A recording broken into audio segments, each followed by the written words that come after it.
Hey everybody, happy Tuesday. I would normally say now I'd say something like welcome back to Strong Witness. You guys see I got my Strong Witness, well, one of my Strong Witness shirts on. But today we switched it up a little bit. So this is not going to be Strong Witness as usual.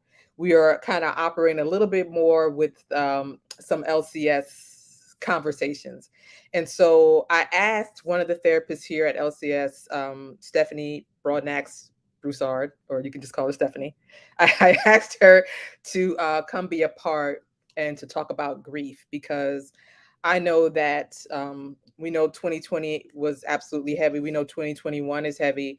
And I think I was sharing with Stephanie last month, we've had this discussion a lot, that a lot of the calls that we've gotten lately, a lot of the people that are reaching out, there have been plenty that have been dealing with grief.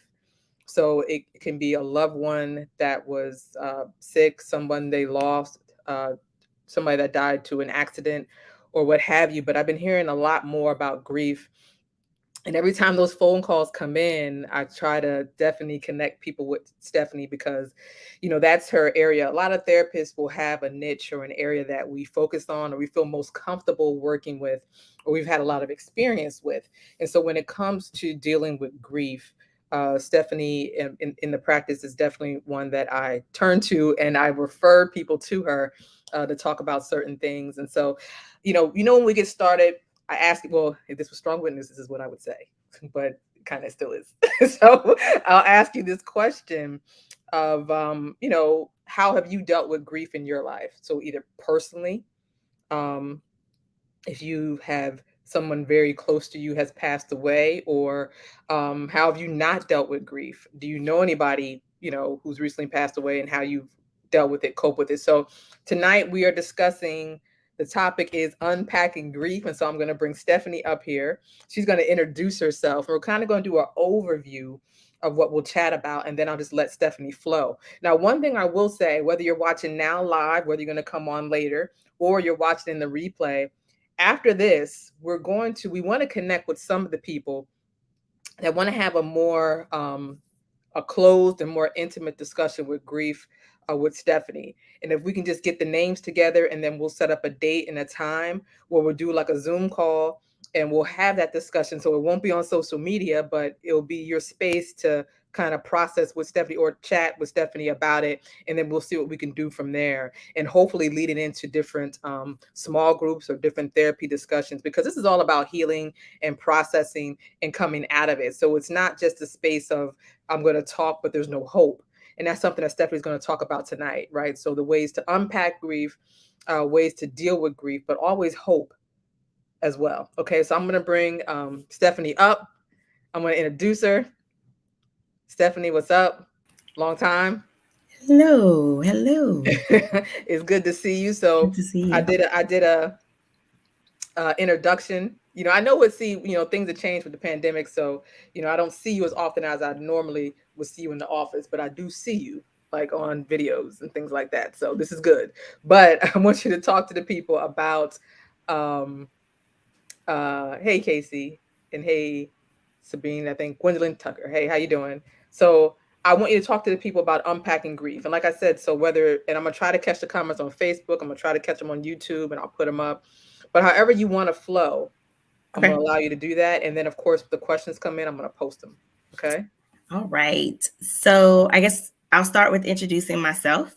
I am Stephanie Broadnax Broussard, also known as Stephanie BB. It's a lot easier to digest. But I am a licensed clinical social work supervisor. And basically, what I do is I specialize in supporting people with serious illnesses, as well as end of life mortality issues. And because of that, I was led to grief work. A lot of what I do with my clients who are dealing with serious illnesses or difficult transitions, one of the things that becomes a reoccurring theme is grief, whether it's anticipatory grief, whether it is grieving life as we knew it, our response, our roles, or relationships, situations, missed opportunities. Grief is often part of a lot of the things that we experience when we're exploring life transitions. And so I found myself in a space where I realized that a lot of my patients or clients were dealing with grief. And so I had to kind of cultivate those skills. And naturally, a transition occurred where I would be maybe serving a client and something would occur, and maybe they would lose someone, or someone would refer them to me, as a result of grief. And so I realized very quickly that it was a niche that I had, a space that I found to be very helpful to support and share space with my clients. So I want to start off by kind of just laying a framework and foundation of kind of what is grief. I think a lot of times people think we know what grief is, or we try to label it, but we really aren't sure. So grief is not just necessarily the losing someone, right? So I think we know if you lose someone, maybe you're grieving, but grief can be related to the loss of a person, a pet, a relationship, a role, maybe you lose a job, all those things. Anytime we lose something of value, we can grieve. Okay. Even if it's a missed opportunity or what we know to be normal. I think about the pandemic. I saw people grieving everywhere, not just because of the mass loss that we were experiencing and loss of life, but we lost our normal. And so we talked about that before, that sometimes I think on one of our lives before, where we talked about kind of just like we lose what we know to be normal for us. And so we can grieve that as well.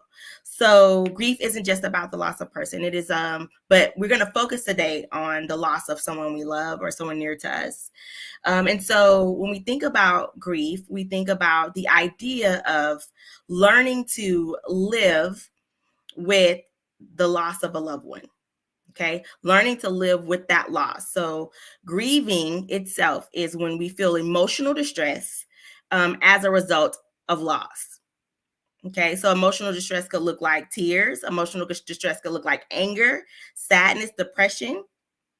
But any emotional distress as a result of losing something of value, something we love. Okay, so that's what grieving is. Okay, and so when we think about grief, there are a few different layers to grief. The reason we said unpacking, because it is anything but uncomplicated. Okay. And so one of the things that's really important is that a lot of times people will say, well, they're having trouble grieving, or they're not grieving well. Well, I just come to tell you that there is no way to grieve. Okay. There isn't a right or wrong. Grief will look different based on our personalities, based on our experiences, based on the relationships. So, for example, say you are a person who has lost multiple people, it would look different with each loss. We'll talk a little bit in a moment about complicated grief and compounded grief, but really, there is no way to grieve. There isn't a right way. It isn't you go stage 1, stage 2, stage 3, stage 4. That is not realistic, and it's not reality. And so I want to try to dispel a few myths today about grief, just for perspective, because I think part of what happens in our society is that we all experience loss. Unfortunately, dying is part of living, and it's the part of living that we don't like to talk about. So oftentimes we don't have adequate coping skills when we deal with the loss. And even if we do have adequate coping skills, who's to say that we don't have something to process, some additional emotional distress that's there that we need to help resolving? Grief is complicated because relationships are complicated. And so if you lose someone you love, and also there's the dynamics of that relationship as well. And so one of the things that often happens in grief therapy is we're not just processing learning to live with loss. We are also processing the dynamics of that relationship as well that was lost. Because just because you love someone and you lose them doesn't mean all the dynamics of those relationships automatically disappear. And so what happens sometimes is that we see individuals who are grieving, and maybe we have these conflicting emotions where maybe your loved one had a lengthy illness. And so although you are heartbroken and sad that they are no longer with you, there's some relief and gratitude that they're no longer suffering.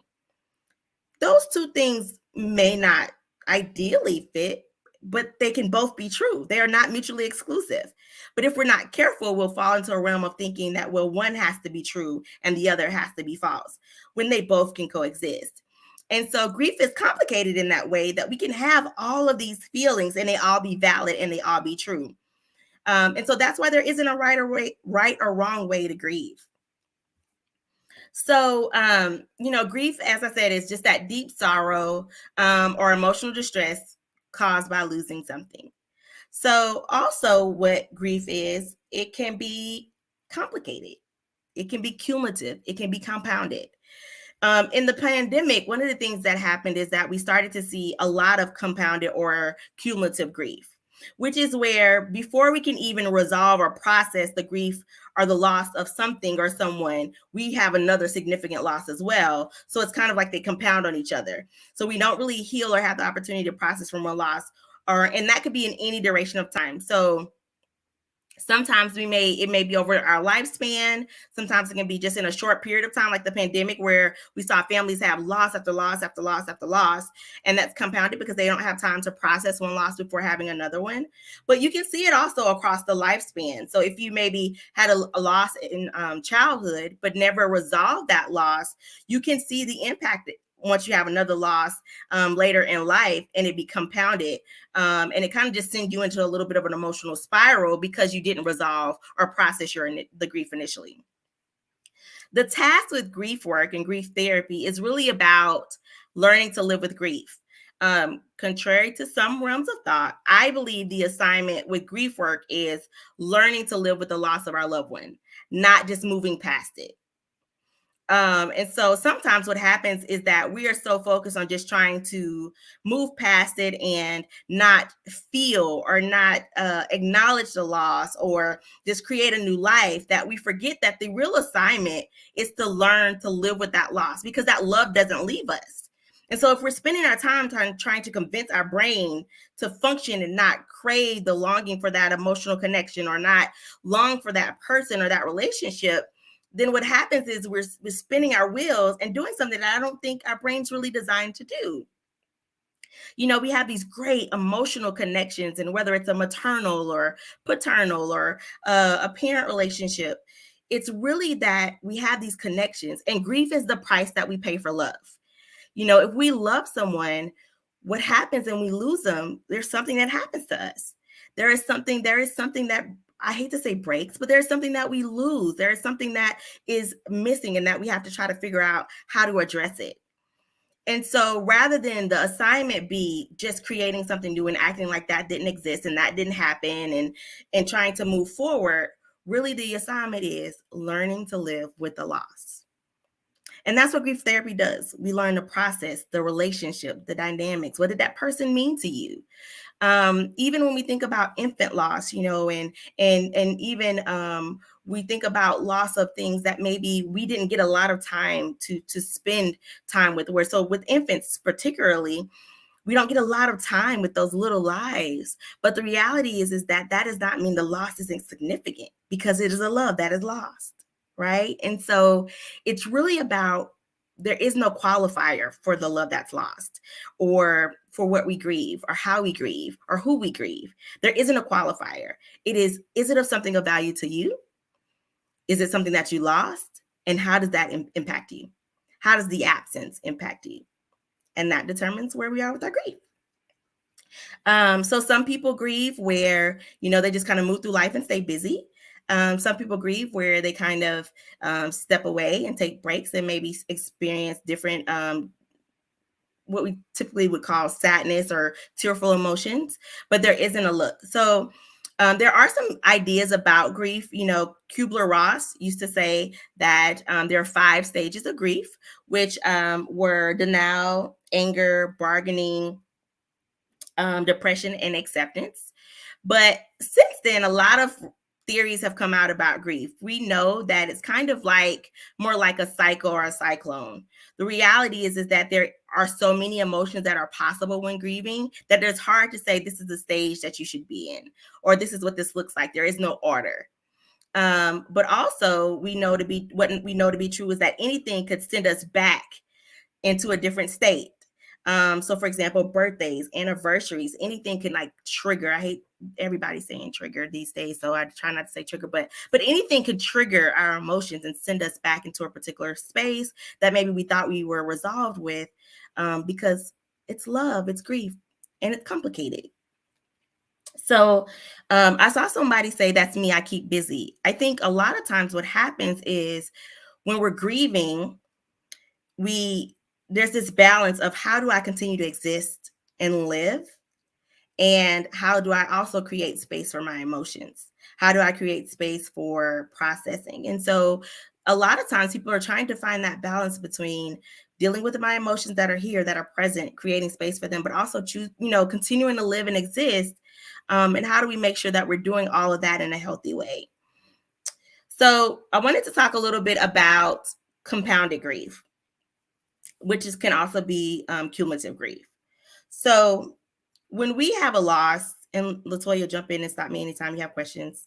When we have a loss that we don't process, a lot of times, especially in our culture, and I'm going to say our culture, I'm a Black American woman.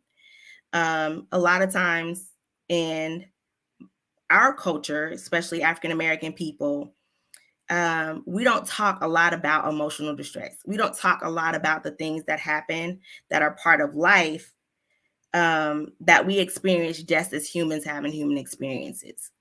We're taught to push through, we're taught to suck it up, move on. So a lot of our families weren't equipped with the skills to talk about what happens when we lose someone and what that means to us. How do we process that kind of longing or heartache that comes when we lose somebody that's special to us? A lot of us didn't have access to grief therapy or counseling when we experience losses.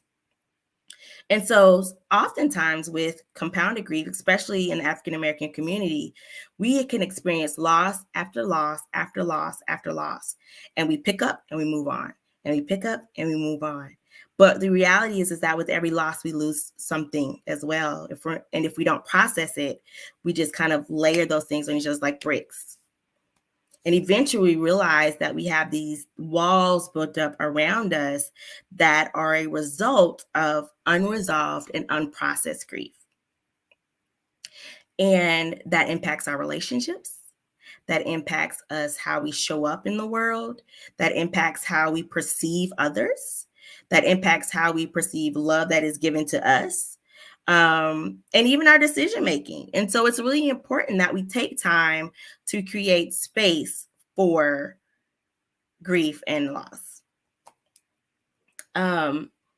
Compounded and cumulative grief also impacts us to where, for example, you could lose someone maybe a few years ago and maybe not adequately process that. And then maybe you have a neighbor that you're not even that close to. And because you have this loss, it triggers something where now you're like, well, this is a neighbor. Why is this impacting me this way? Why can't I get over this? But really, it's the compounded nature of your grief that was unresolved or unprocessed before. As I mentioned, I think the pandemic did, although I don't think I hate to say anything that good that came from the pandemic, but what happened with the pandemic is that it uncovered this underlying brokenness in our people where there's so much hurt going on. And then you see all this loss that people were seeking out and looking for opportunities to process and figure out how to live with all of this loss. And so grief therapy became more of a conversation amongst a lot of our communities, because the reality is that just like anything else, any other life experiences, it is appropriate to go to someone and help processing our grief. We don't just have to exist. The goal is to live. And sometimes grief will rob us of that. And we end up with other things like depression or anxiety as a result of that loss if we don't process it. So I know, Latoya, I'd love for you to come back in so we can kind of chat a little bit. But one of the things I think that we hear often is where people kind of try to like squash down their grief. Like it's fine. Like grief isn't that big of a deal for me. Like I lost somebody, but that didn't matter. I'm here because I have trouble getting a boyfriend, or I have trouble, staying in a relationship. Right. So it's like they minimize grief, and they don't realize what kind of role it plays and kind of how they are and where they're moving and how they're processing. And so I think sometimes people don't understand how it can impact us like any other transition if we're not careful. You have some questions for me? Yeah, even that right there, what you just said, because I'm glad you said that. So what what would you say to a person or who, because we don't want to ever want to put our feelings on somebody else. We don't want to say, you know, I don't know, you tell me, like, oh, you're not grieving. Like you said, everybody grieves different. You're not grieving hard enough. You should be grieving like this. Or, man, I bet you're sad today because you're still grieving. But at the same time, how do you even um, be there for somebody else who is like denying, I know I'm contradicting myself, but denying their own grief? Yeah, I think part of what we have to do is meet people where they are. Sometimes people don't know that grief is impacting them, right? They don't have maybe the awareness that like they think that they're fine. And so I think meeting them where they are is just saying, okay, well, if you need this space, we'd like to, open this up for you and create it. But also asking the tough questions sometimes, especially if it's a loved one or a friend or a family member, about how Mhm. people are doing with their grief. Sometimes people don't feel like they can say those things, especially in faith communities.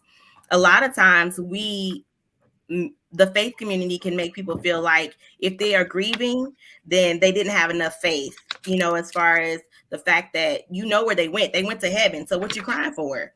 Mhm. Well, yeah, but I also long for that human connection in that person. Even if I know that they're in heaven, I still have a longing and my heart is still breaking and it's hurting. And so a lot of times, especially in our different communities, we don't create space because we make grief or trouble processing grief look like a weakness. So people may not feel comfortable. So I think just creating that space and saying, hey, if you ever need someone to talk to. And I think also a lot of times for people, because they're trying to cope and move through their grief, they don't always want to talk about their grief. Mhm. They just want to talk. They just want to be like, let's focus on all the other things that are going. And eventually grief may show itself, but um because they have to live with that grief every day. So sometimes people are doing the best that they can to exist and just to be and move, and so it can be difficult to acknowledge that I'm having a hard time because of what that might bring about. I had a mom tell me once that she's afraid that if she thought too hard about what she really felt, that it would hurt so bad that she wouldn't be sure if she could move on to the next day. Wow. And so I think that's what it is. It's like the fear of like, if I open this door, I don't know what's there. And so it's that difficulty of kind of like what's behind it. Yeah. That's good. That last part was heavy. I felt that if I think too much, I'm afraid to think too much about it because Yeah. it may hurt too much. Yeah. And I think a lot of times, matter of fact, I know there's people that come in, and like you just said, they'll come in for grief, but still life happens. And it's kind of like, okay, well, let's check in and see, but then life happens. And so it's like they want to talk about that, but it's hard. It's like this Yeah. tug of war, Yeah. you know? Yeah, I think too, because also depending on the relationship with the loss, there is business to be done, right? And so, for example, you have to plan a funeral, you have to resolve affairs depending on the relationship, right? And so sometimes it is the business of grieving or bereavement can consume us, and then eventually we are left just with the grief. Mhm. And I think that brings up for a lot of people, it can consume them to where you're doing all those things so you don't have to feel the emotions. You don't have to deal with those. Or maybe you're the caretaker of everyone else in your family, so you're just trying to move, move, move. But then there are feelings there too. And I think when we think about like moving on or forward, it's creating a new life for ourselves and creating this new normal. But that new normal also includes, that new normal also includes learning to live with the loss. Mhm. And so part of what I do in grief therapy is help people establish, is it a ritual? I mean, is there something that you're going to do? Is there a way to honor this space and this love that's lost? How do you create a space where you're not trying to trick your brain into thinking you never had this love at all? But how do you create a space to honor the love that was lost? What do you do to create spaces that are uniquely intentional to grieve, while also just trying to live and exist? And Mhm. so that's part of what we do. But I think also the other thing is that also with grief, there are all kind of other feelings too. So like we think about like the anger and resentment and the guilt and all kind of things that can come when we lose a loved one, that it can make processing seems so hard. Mm-hmm. Like, are we owed an opportunity to do that? Should I feel what I feel? I actually had someone tell me, like maybe like 2 weeks ago, that they didn't feel like they deserved to grieve for a Oh particular wow. relationship. And so sometimes it's like, did I do everything I should have done? Was I the best daughter or wife? Was I, do I get to feel this way? Do I get to feel this sad? Am I entitled to these emotions? We weren't that close, all those things. But the reality is that anything we lose, we're entitled to grieve, and our feelings are valid. Yeah, that's good. If I was not getting ready to talk, I would have wrote that out, but I'm gonna write it in a second. But wait, but because I have a lot of questions. If anybody has questions, be it YouTube or Facebook, make sure you put it in the comments because as Stephanie's talking, I got questions. But you just said it, so I like, okay, am I entitled to grieve this way? How much do you hear guilt come into play when it comes to somebody grieving? I know that I was even having a recent discussion and the person was carrying this guilt, like this idea, of what ifs, what should have done, and it well, I don't want to answer the question, but how much does guilt do you feel comes into play? I think it is very seldom that I see someone for grief counseling where there isn't guilt somewhere. Mhm. Okay. Now the amount of guilt can vary, and the areas of guilt like can vary. But I think what happens is that we all hindsight is 2020, and so when we are processing and thinking, we get all the questions. I woulda, shoulda, couldas, all those things come. Or what if I would have done this differently? I could have done more. We always could have made one more phone call. We always could have shown up and made one more meal. We could have done, there's so many things because there's only 24 hours in the day that we could have done differently. And Mhm. so if we're not careful, we'll all be riddled with guilt with our grief. Some more than others. But I think part of what we do in grief therapy is really talk about, like, we all have to live with our grief. We do not have to keep our guilt, right? Mm. At the end of grief therapy, you still have your grief. You just have learned to live with it, but you shouldn't have your guilt. We want to be able to process that and be able to rationalize it and figure out, like, where does this belong and why doesn't this belong to me and why shouldn't I carry it and hold on to it? And a lot of times, if you're by yourself trying to carry all this and move through your grief, you don't get to tease out your guilt. You may assume and consume all of that and think that you've actually failed to do something or failed to show up in a way, and even rationalize your guilt, Mhm. to where you feel like you have to have it. That's just the cross you have to bear, and that's just not true. Mhm. Mhm. Yeah, that was good. I was looking at something else. When Sorry, but that was good in a sense, Stephanie. That I like what you said. We all have to live with grief. We don't have to keep that guilt.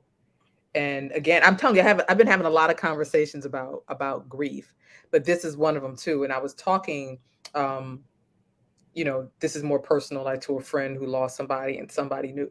It's just the idea that the way that friend broke it down, like, listen, she lost a loved one. Like, listen, we all could have did something. We didn't know. Like, but the way she said it and she grabbed a hold of what you just said. Listen, we can't live with this guilt. We shouldn't live with this guilt, but it's living with this grief. But unfortunately, everybody isn't there because some of that guilt is heavy on people Yeah. years later. Yeah.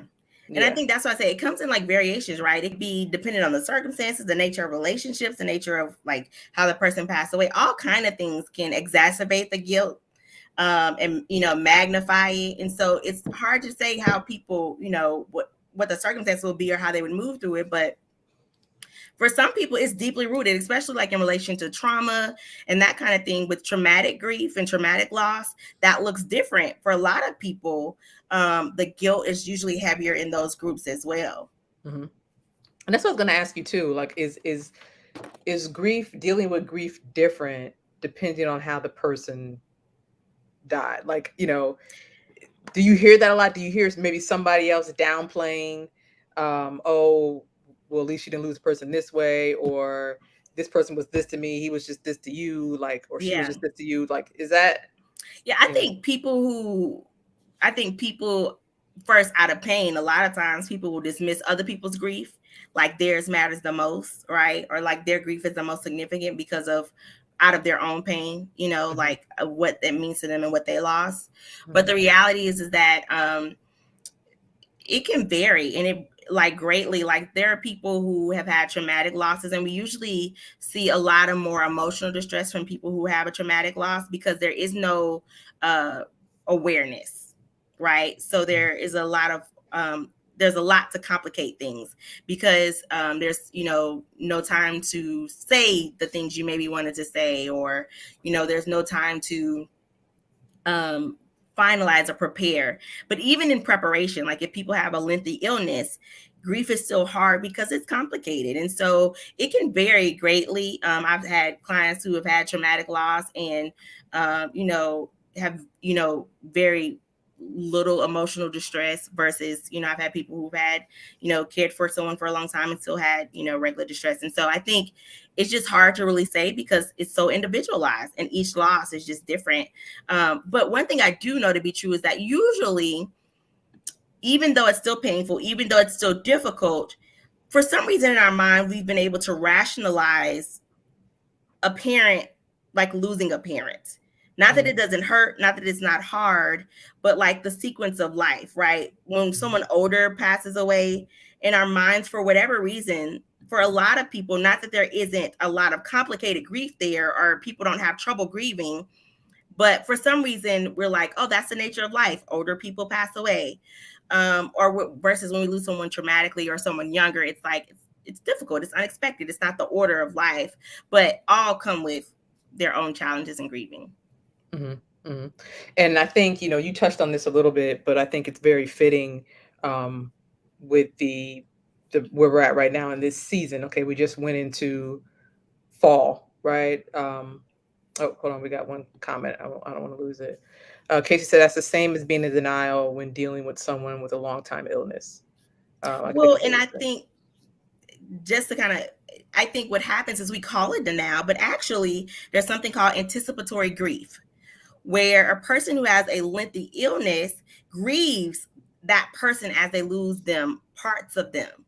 And so their grief looks different for some of them than it would for someone who has a short illness and they just lose them. Because, for example, like if you have someone who has dementia, when they start to lose their ability to communicate with you, when they lose to be the essence of who they are, you're grieving that person as they lose parts of them. And so anticipatory grief is basically where you go through the cycles of grief in anticipation of the actual loss of that person. Hmm. Okay. What would you say about, and you touched on this a little bit, the holiday season, right? Because I remember we did a little something, as the agency last Christmas where we did the 12 days of Christmas, and the grief was one of those days. And then for some people, especially those who are facing the first holiday season without their loved one, right? So the first Thanksgiving, the first Christmas, the first going into the new year, like what do you say that people need to do to deal with this? Do they wait to Christmas Day and come up with something? Do they celebrate and buy the person gifts still? Like what would you say is the best way? Is there one way? Like how to deal with that? So there isn't one way. I think part of the first thing I would do is say to make a plan. It's really important that you identify what you need and also communicate that to the people in your life. So start out by just saying, hey, this day is coming. I'm not sure how I'm going to feel. So I may want to do everything with you guys and I may want to do nothing. But allow yourself the grace to be able to say what you need, and communicate that, because people don't know how to support you if you don't communicate that to them. And then I would say create a plan. So, for example, if it's a birthday or an anniversary, it's the first, those are really hard. So, really think about what you would want to do in that space. Maybe it is that I am going to take the day off and I just want to make sure that I am able to manage my emotions and, just do something to honor that that was lost. Mm-hmm. Or maybe you decide that you want to plan something. But I think the biggest thing is creating an opportunity for yourself to have an out. If it's too much, if it's too heavy, I just can't stay. I can't do. And I think communicating that early on is probably the biggest thing.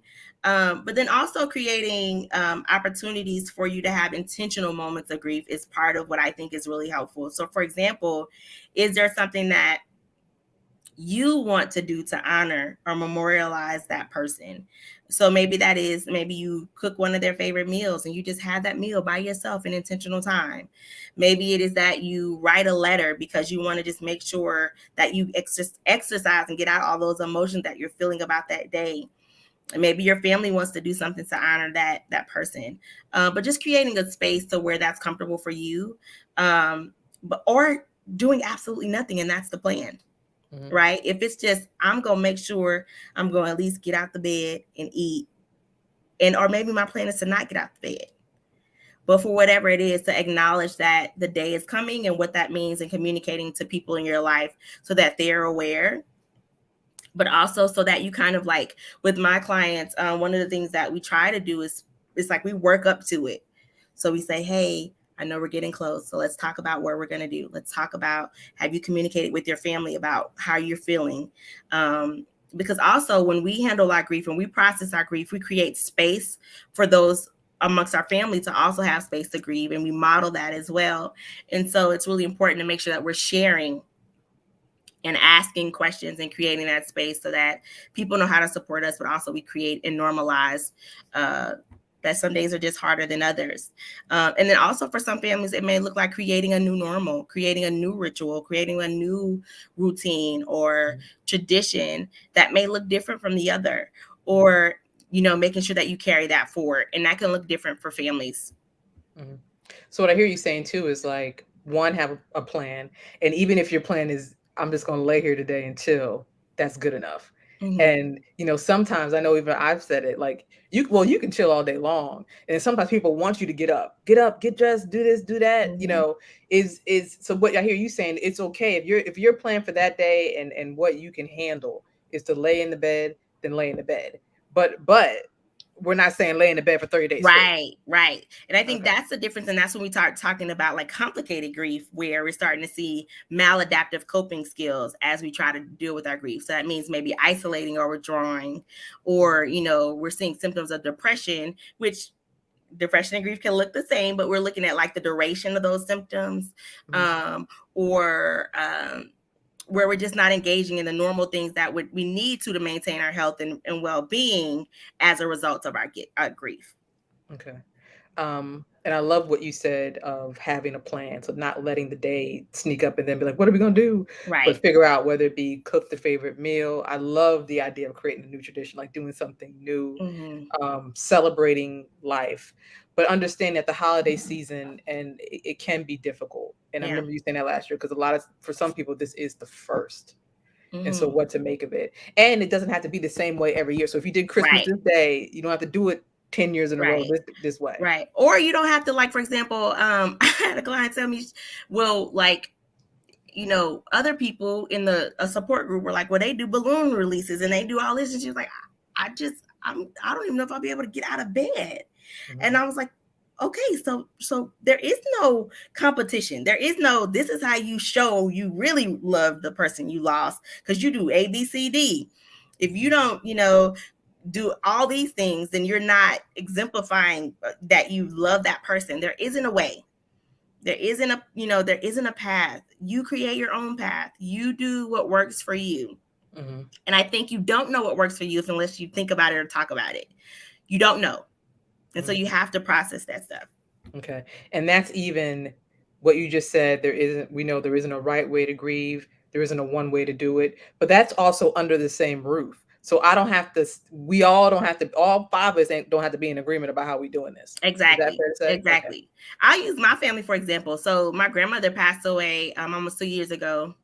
And one of the things that is very different for our family, for example, my mama is the person that goes to the cemetery. She's going to change them plants and flowers with every holiday. They're going to have a new color scheme. They're going to have, and that is part of how she honors her mom, right? Whereas for me, that is not something that is necessary for me.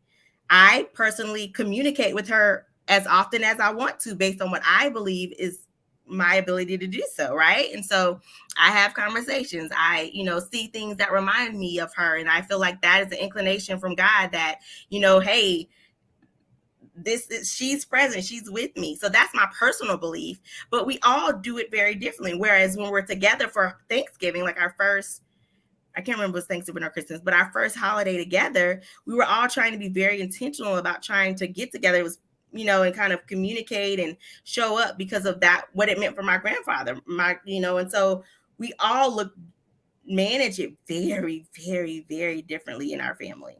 Mm-hmm. Whereas I'm like, when I'm gonna get my tattoo and how Mm-hmm. that kind of thing. So it can look different in the same family.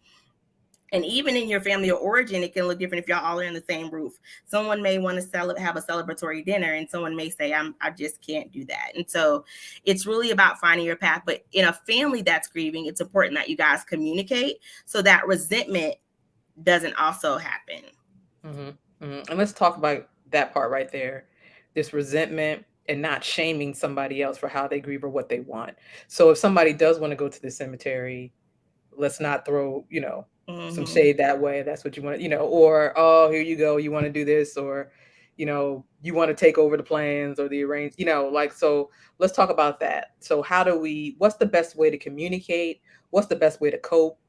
How do you deal with all that? Because it's not just, what's normally said, right? So it's working up to the service happens, and there's life Right, after that. right. So So I think two different things. So you nailed it. Working up to the service is one thing, and then life after the service is another thing. One of the things that people always say is that grief and loss highlights all the dynamic issues in your family. It exacerbates them for every single family because how we naturally communicate, any of those broken parts of our communication are highlighted because we are all sensitive, right? So maybe our emotion, we're not as emotionally aware and inept to manage our emotions. And so we really aren't as sensitive to make sure that we're hearing and listening and communicating properly for a lot of families. So when those dynamic issues are present, they blow up in the midst of grief. And so a lot of times, part of what happens is that we have created a culture in our society where we oftentimes use bereavement and the time up to memorial to show just how much we loved a person. mm-hmm. So we make it almost a competition of how I love this person is how I display it at this service, or how and that's why funeral is a business, right? Not that we don't have to bury our loved ones, but that's why you can send someone away for thousands and thousands of dollars because it's a way of how we honor them in their life. And so as we have our competing interests, we all can do that differently. And so you see families who are working up to the service, and we have these buildups, and then there's life after. Mm-hmm. A lot of times people come to us in the life after the service because the calls stop. Mm-hmm. The outward community is no longer as present or aware that you're grieving. When you lose someone, people call and they send in pies, they send in cokes, they send in over some chicken, right? But when all that stops, you're left there with your grief. You're left there with trying to pick up the pieces and figure out, what does life look like for me now? And so the life after is where the dynamics can change because the roles now have to change depending on what role that person played in your family.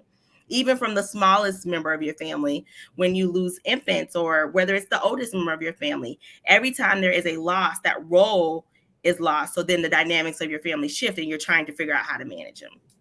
And so when we're not careful, resentment can come because we have unmatched expectations that maybe weren't conveyed, or we have unmet needs that aren't addressed because we haven't communicated that they're there, because we can only identify our own needs, and sometimes we even have trouble doing that.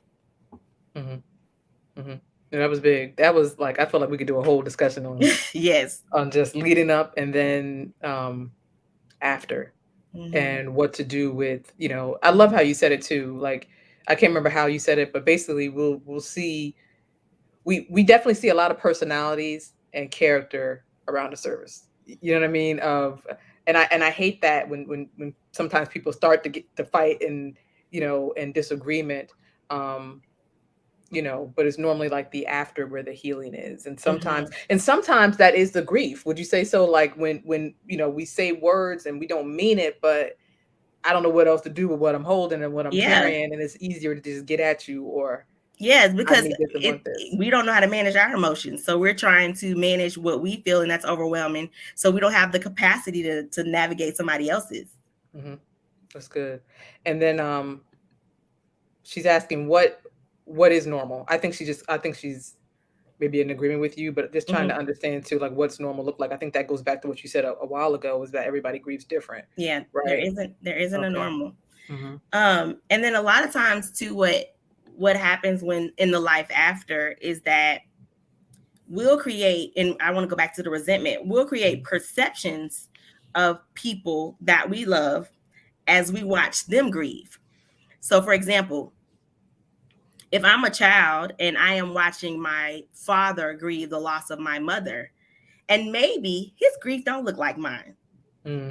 I will create a narrative about his love for my mom that will create resentment because it doesn't look like how I grieve. And he can be That's broken, deep. Yeah, right? that's He can deep. be completely broken, just trying to exist and live and do and be. But because it's not tearful and all consuming, I think it's not, he couldn't have loved her. Mm-hmm. Or, any that could be any relationship, any dynamic, and so we have to be careful with like pushing our grief and how we move onto others, and creating the expectation that they can't meet and shouldn't meet anyway. Yeah, that's deep though. You know, I mean, that's like, again, I feel like we can have like many discussions off of this stuff, but that's deep in the idea that even in my pain, now I'm watching you, and now I get a whole new narrative of you because I need to make sense of this, Right. as I'm trying to make sense of all of this, as Right. I'm trying to make sense of how I feel. And so but it's so hard to carry because this is such a sensitive space. But if I'm aching, that's a lot of responsibility. Yeah, it is. That's why you And need to call a therapist. you need to call a therapist. But like I think about it like this, like you think about the box, right? Y'all know I'm visual. So we had this box, and inside the box is this big old ball, and it's our grief. So when we first lose someone, our grief is like touching every surface of our being. So you can't tell me it's hot outside without me losing it, because or feeling some emotional pull, because I remember the day that it was hot and we was outside and we had this laugh, whatever, right? Everything's sensitive. My grief is touching every part of me. Well, as time goes on, if we process, help, and deal with our grief, the ball should get smaller. It never goes away, but we're just not as sensitive to some of those triggers. Now, there may be some days where our ball touches the surface, and for whatever reason, we, have this burst of emotion because we smell something that smells similar, or we hear a sound or a song or something that's familiar, or we see a face or whatever.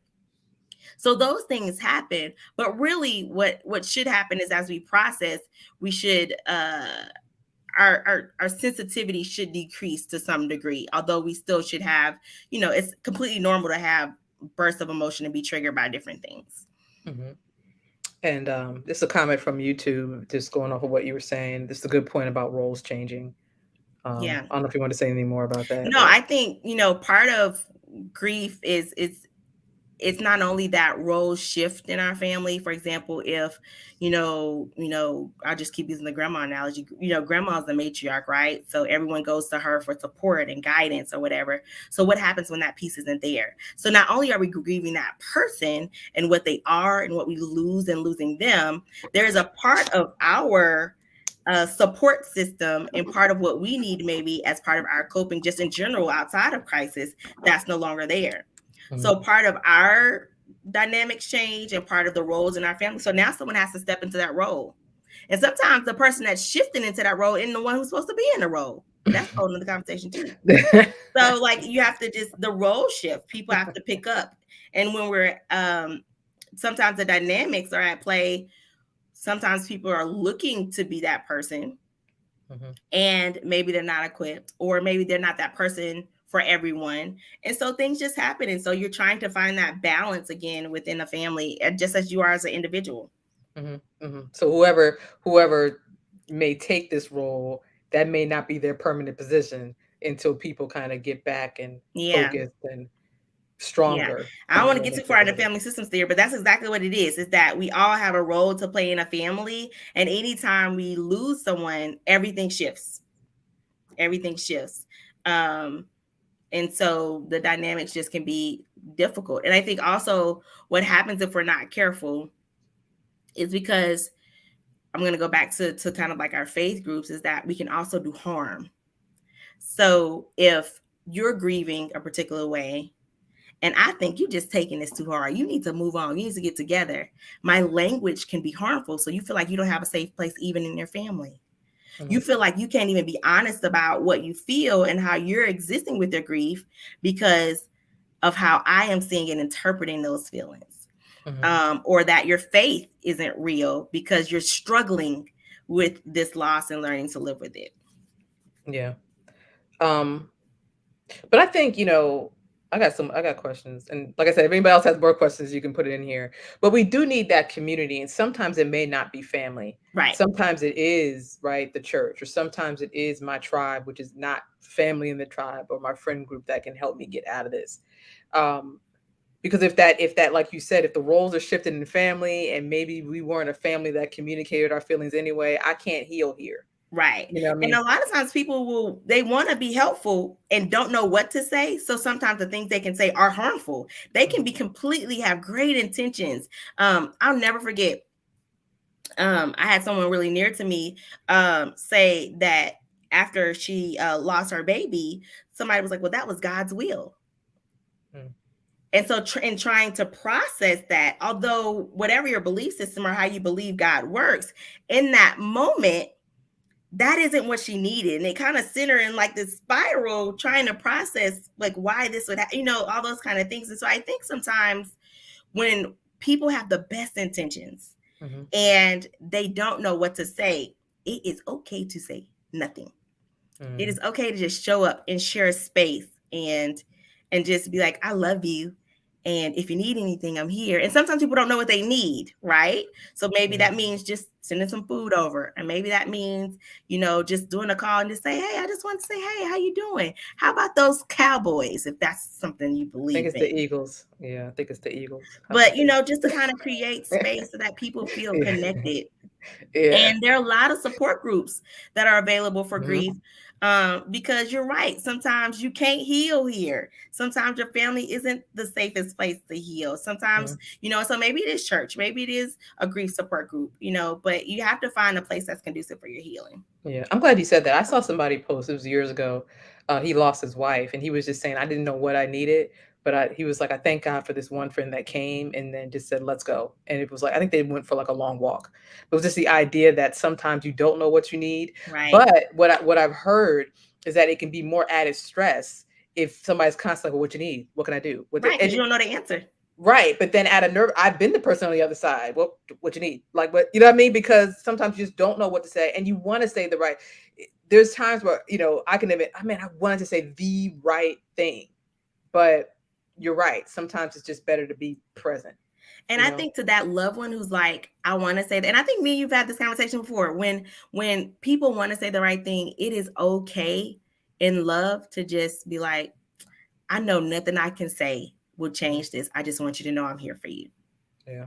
Because there's nothing, even if you had the most beautiful words, the most beautiful, straight from the Lord to your brain to your mouth, like the reality is that although it may be comforting in the moment, nothing that we can say can change what people feel in their loss as they learn to live with that. And Hmm. time, I even all the cliches, time heals all wounds and all that. I think in time we learn to live with our grief, but time doesn't heal our wound. Mm. Like our wound's still there. It's Yeah. there. But it's something we've learned to live with. Hmm. I think you're starting a sports debate. You Oh, said that wasn't Cowboys, my the intentions. Steelers. The Saints are Yeah, my sports I team. think You it's the guys Eagles. get this stuff I off think of you meant to here. say the Eagles before. I just had another thought. Oh, I have these. I write them, then I keep it in my head. Ugh. But I think it was more with communication and things like Mhm. that. But yeah, it's heavy, and I think one of the last things I want to say before we get off, even when we look at going back to like the complicated grief, when you see so much, but it's undealt with, it's just piled upon, right? Um, and some people live in certain areas where they see a lot of death.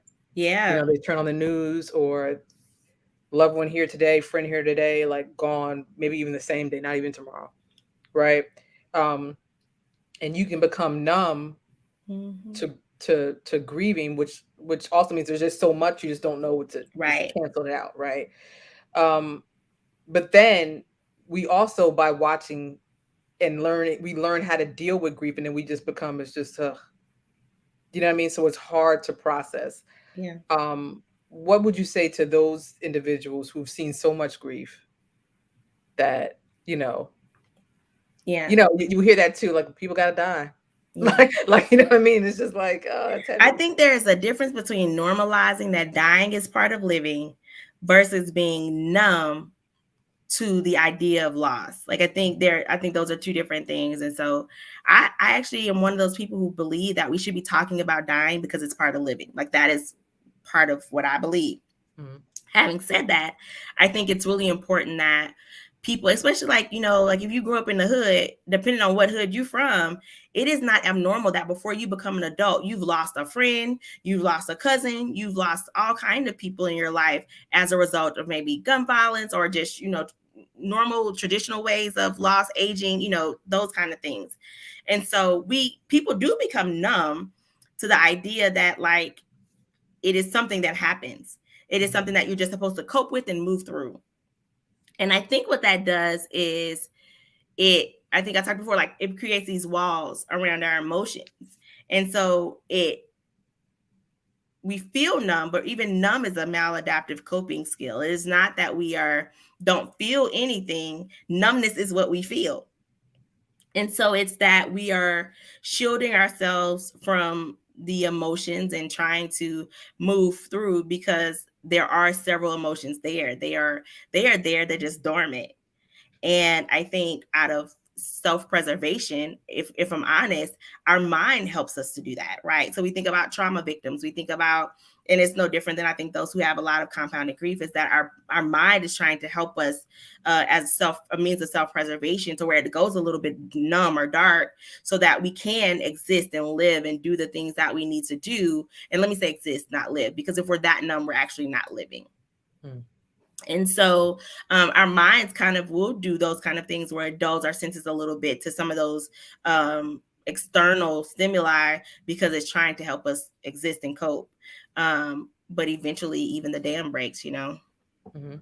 And but before we wrap up too, because I want to make sure, like as we're talking about counseling, right? Seeing a therapist, grief counseling, there's nothing to be ashamed of, even when it comes to dealing with issues of grief. And sometimes I think, you hit it too, like when you said it earlier. Um, if I stay in this space too long, I'm gonna have to deal with this grief, and I don't want to deal with it. So I think that's why, too, people don't reach out for grief counseling, because now I'm gonna touch some stuff I don't want to touch, Yeah. but I need Yeah. this stuff to heal. So when it comes to dealing, the death of a loved one, should people be looking for specifically a grief counselor? What should they look for in a therapist? Or, how does that, if they already have a therapist, should they switch up and find a grief counselor? Like what do you recommend? I think it can vary because there are often times where there are therapists who are also skilled in grief counseling. I think there are different approaches to grief counseling. So you want to be careful because you don't want to have someone stifle your grief work. Let me say it that way. And so you want to make sure that it's someone who's comfortable with grief work, that won't shy away from helping you process that kind of thing. And I think the only way you do that is to ask. Um, and a lot of times the clinicians hopefully will be really honest with you about whether or not grief is their area of expertise. Now, I do recommend if you're aware that you need some specialized grief work, maybe you're already in counseling and you want to talk about grief, it may be appropriate to just transition naturally with your current therapist. But if your grief becomes the most dominant thing that you're working through, then it may be appropriate to see a specialist. And so, grief work and grief counseling looks a lot like regular therapy. You start with, getting to know your therapist, building that rapport, creating a safe space. But a lot of times the things that a grief therapist does to help you process your loss will look different than some of the other things or tools that your therapist may use. And so we do a lot of exploring like the relationship with the deceased person and making sure we are identifying areas of incongruence or creating space for your themes that maybe aren't congruent, so that you feel safe processing those. And then also we try to make sure that we help to there are some like tasks of grief work where, it's not only like, review the relationship with the deceased person, but also identifying ways to move forward as far as living with your grief and creating a life that is able to honor that person within the way that you need to. Sometimes with traumatic grief, a lot of what we're doing is dealing with the trauma. So we work a little bit backwards. So it could vary, and you want to make sure that person's skill set meets what your needs are. And then also like that they have the ability to distinguish between your grief and depression, your grief and any other mental illnesses, or even your grief and guilt. Okay. That's all good. Hope everybody caught that. If you missed it, you can definitely catch it on the replay anyway, because it's going to stay up here on the Facebook page and YouTube. But Stephanie, I know I mentioned in the beginning, for those that weren't on then, that you are going to be from here. This is what I would like people to do. So those catching it now, those catching on a replay, people here that can share it with somebody is has experienced the death of a loved one. If you want to have, Stephanie is going to do, I don't know if we're calling it a webinar, but a smaller, more intimate conversation when it comes to dealing with grief. So if you're on here and you wanted to ask more questions, if it was hard, if it's just, more intimate, just that conversation. We haven't set the date just yet. It's not going to be the whole day. So we're not going to be on there and be, we're not doing that. Maybe it's going to be like an hour-long discussion, but just a smaller group to be more specific. I think that's a lot now. I know, again, it's not strong witness, but that's a lot of, people can still empathize and identify with those who have, I think normalizing the feelings, like I think that's why grief support groups work, is because not that you, especially structured grief support groups, is because you are not going there to where you now are like, I got my own stuff and I got to hear all these other people's stuff. That's not what happens. What happens is that it's normalizing what it's like and what the emotional toll is of trying to live with grief. And and it normalizes your feelings and the things that you're experiencing and the things that you're encountering. And to hear that you're not the only person, that's having to deal with this, or that, where you are, even though our losses may look different, the relationship may be different. But it's really great to have a community where you can come together with people and learn, and feel validated and feel seen and feel heard. And we want to make sure that it's not where you come in and it's, you leave with other people's baggage too. That's not the goal. Mm-hmm. And I'm just going to put how people can reach out up here. I just wanted to correct it and add the phone number too. But it would be great if you wanted to be a part of that smaller space, the more intimate space with Stephanie, to chat, to talk more about grief, to email your interest in the group, and then we'll, I'll get with Stephanie on her schedule and we'll set the date for that. If you want to call in, we'll answer the phone too, and then we'll still put your name and stuff down.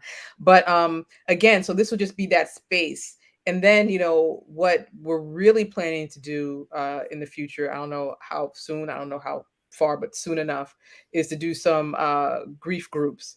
Right. I know people are like, I don't want to do a group and I don't want to be in there with a group, but Stephanie just said why it's helpful. Right. So that connection, to empathize. I'm not alone. Somebody else understands. Maybe I didn't know how to say it, but I heard that person say it and now I got it. Right. Or I have what it takes to help somebody else. So whether it's you, whether it's somebody, just make sure you send an email or give a call, and that way we can set you up for that smaller space, right? So it's not going to be on the live. For those that ask questions or comments, I thank you so much. But this right here is not going to be the bigger space. So you're more than welcome to email us or call, and then we'll get that stuff set up. Or if you have questions about counseling, period, and with grief, there you go. Thank you for that. So you're gonna watch the replay, and then another group would be awesome. Yeah. So you sound like you want to be a part of the other group.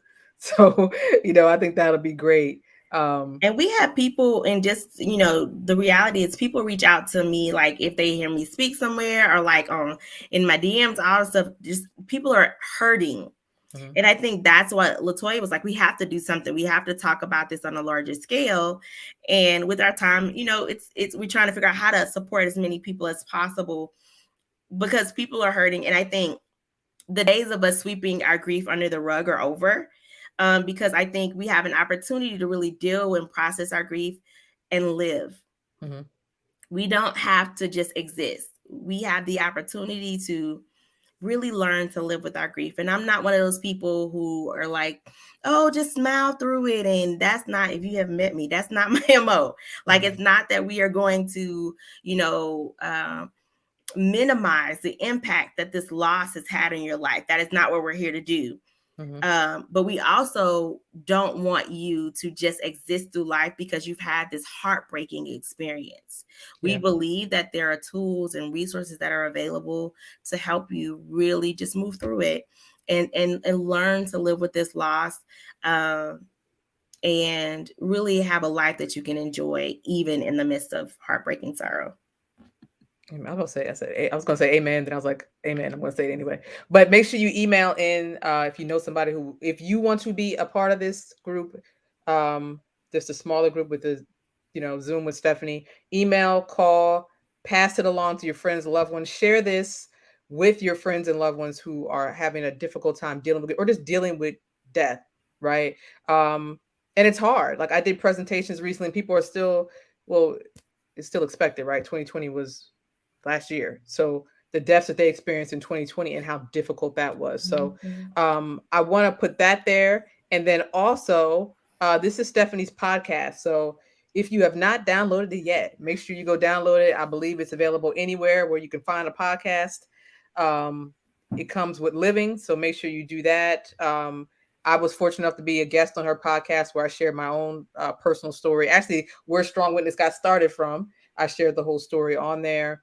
And so there's different stories you can hear on Stephanie's podcast as well. But make sure that you email in or call if you want to be a part of the group. And like I said, we're not sure about the exact start date, but send an email tonight. You can give a call too. I'll still answer the phone and then we'll take your information. But Stephanie, thank you so much. You want to tell folks where to find you on social media, or yes, what do people want to see you, Stephanie? Like, they're going to come to this and they want to see you for camp. They're going to come to this group, right? That's going to be the first step. You need to come to the group. At this point, I am, the group is probably the best way to find me at this point. One of the things that is great that people are seeking out support. They want grief support. And so at this point, the group is probably the best way to get an appointment with me. But also, I'm on all social media. I am Stephanie BB, Instagram, Twitter, Facebook. That's where you can find me. All right. I was going to spell your name really fast, but there we go. It's there, Stephanie BB.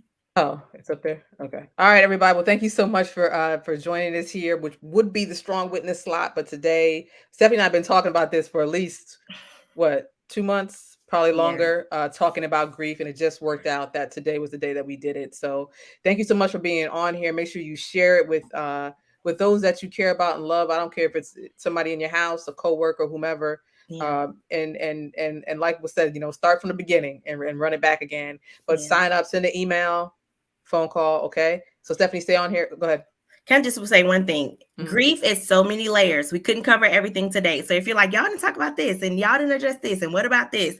Listen, grief, it's so much to it. We could have gone a week series and still not address everything. But if you want to hear more, the group is probably the best place. Okay. We can do a week series too if you want to. Okay. All right. All right, everybody. Have a blessed night. Stephanie, stay on for a second and I'll talk to you later. Wait, hold on 1 second. Make sure I got it. Thank you, Steph. Thank you, Deaconess Bradshaw. Just said thank you, Stephanie. All right. Y'all be blessed. Have a good night.